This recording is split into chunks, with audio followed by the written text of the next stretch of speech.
வணக்கம். சபரி அகாடமி பரமசிவன். நம்ம SBI model question paper பார்த்துருக்கோம். அதில் ஏஜ் படத்துலேருந்து ஒரு கொஸ்டின் பார்க்கலாம்.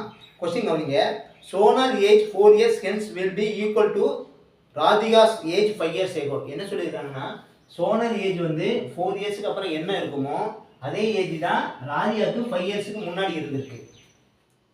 If the respective ratio between Radhika present age and Komal's present age is 3:2, அதாவது ராதிகாவோட இப்போ உள்ள வயசும் கோமாலோட இப்போ உள்ள வயசும் 3:2ங்கிற ரேஷியோவில் இருக்குது. அதான் present age of Radhika and Komal 3:2. And Komal present age is 22 years. கோமலோட ப்ரெசன்ட் ஏஜ் 22 yearsனா சோனாலி ப்ரெசன்டேஜ் என்ன? ஸோ சோனாலிக்கு இப்போ என்ன ஏஜ் இருக்குன்னு கேட்குறாங்க. வாங்க பார்க்கலாம். இப்போ ப்ரெசன்ட் ஏஜ் கோமலுக்கு வந்து 22 கொடுத்துருக்காங்க. 2 part 22. ஓகேங்களா? அப்போ ராதிகாவோட ஏஜ் கண்டுபிடிக்கணும்னா, so R age equal to 2 பார்ட்டுக்கு 22னா ராதிகா வந்து 3 பார்ட்ஸ் இன்ட்டு 3 பார்ட்ஸுக்கு எவ்வளோ? ஸோ இது ஸ்டார்ட் பண்ணி 1 2, இது 11 2. ஸோ 11 3 எவ்வளவு? 33 ராதிகாவோட ஏஜ். ராதிகாவோட ப்ரெசன்ட் ஏஜ் வந்து 33. ஓகேங்களா?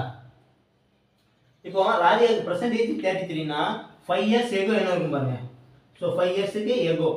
So Radhika 5 years ago equal to 33 minus 5 equal to 28. ஓகேங்களா? அடுத்து இந்த ராதிகாவோட 28 ஏஜ் 5 years ago யாருக்கு சமம்னா சோனலோட 4 years hence சமம். அப்போ Sonal 4 years hence is equal to தான் இந்த 28. ஸோ சோனலோட ப்ரெசன்ட் ஏஜ் கேட்டால் -4 பண்ணணும். So Sonal age equal to, so 28 4 yearsக்கு அப்புறம் 28னா இப்போ எவ்வளவு? ஒரு 4 மைனஸ் பண்ணீங்கன்னா 24 years. ஆப்ஷன் 3 24 years சோனலோட ஏஜ். வீடியோ பிடிச்சிருந்தா ஃப்ரெண்ட்ஸுக்கு ஷேர் பண்ணுங்கள், லைக் பண்ணுங்கள், நம்ம சேனல் சப்ஸ்கிரைப் பண்ணுங்கள். தேங்க்யூ.